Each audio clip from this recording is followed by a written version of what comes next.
Ça va-tu bien en Estrie au niveau de l'immobilier? Si tu es en train de crasher ou si tu es en train d'exploser? Ben c'est justement ça qu'on va voir aujourd'hui. Fait qu'on va prendre les statistiques, les 5 statistiques les plus importantes. On va comparer janvier 2024 et janvier 2025 pour tous les unifamiliales et les copropriétés. C'est ça qui nous intéresse, les maisons où on peut habiter ultimement. Puis, on va se donner des moyens de mieux réussir. Normalement, je fais un podcast, je mets tous mes conseils sur une autre vidéo, puis dans cette vidéo-ci, je fais juste te donner les statistiques. Là, je vais te donner les conseils directement dans cette vidéo-ci. Donc, tu n'auras pas besoin d'écouter 2 vidéos. Tout va être à la fin. Je vais te donner 2 beaux gros conseils. Puis si tu suis ça, il y a des maudites bonnes chances, ça se passe bien. Fait que commençons tout de suite par le délai de vente moyen. 67 jours l'an passé vendre une propriété, 88 jours. C'est plus long en Estrie que le reste du Québec, qui est 73 jours. C'est rare, mais c'est comme ça pour l'instant.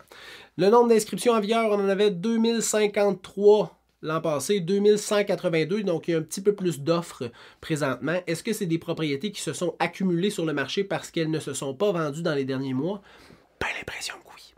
Au niveau du prix de vente versus le prix qui était affiché originalement sur Centris, 97% l'an passé, 96% cette année. Donc, il y a plus de baisse de prix, de négociation de prix actuellement sur les propriétés qui se sont vendues en janvier 2025. Au niveau du prix de vente médian, 380 000 à 435 000. Ça, c'est une statistique sur 2182 propriétés en vigueur, mais sur 309 ventes. Fait que c'est une statistique quand même qui est représentative. C'est pas 17 ventes, puis on se fait comme il y a une maison de 18 millions qui s'est vendue, ça a venu fucker les statistiques. C'est assez représentatif.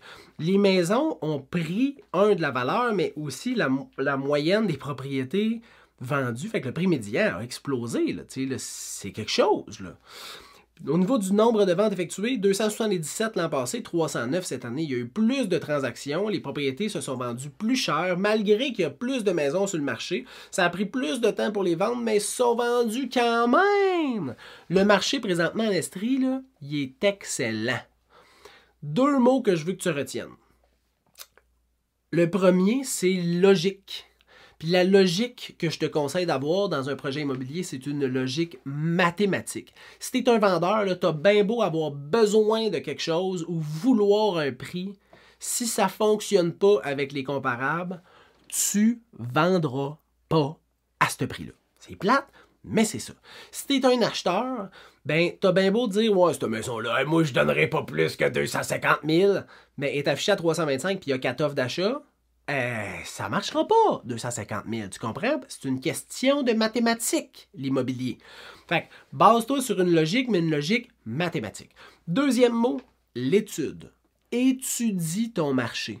Demande à ton courtier de te sortir les statistiques des 12 derniers mois pour les bungalows 3 chambres, 2 salles de bain, construits entre 2000 et 2015. Ça va te donner une idée de ça ressemble à quoi le délai de vente moyen, ça ressemble à quoi le prix de vente moyen, ça ressemble à quoi la plus haute vente, la plus basse vente.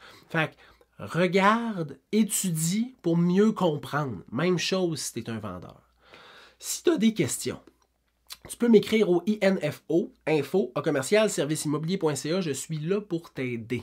Sinon, on se revoit le mois prochain pour d'autres capsules et d'autres conseils sur l'immobilier. Je te souhaite une bonne fin de journée et on se revoit bientôt. Bye bye.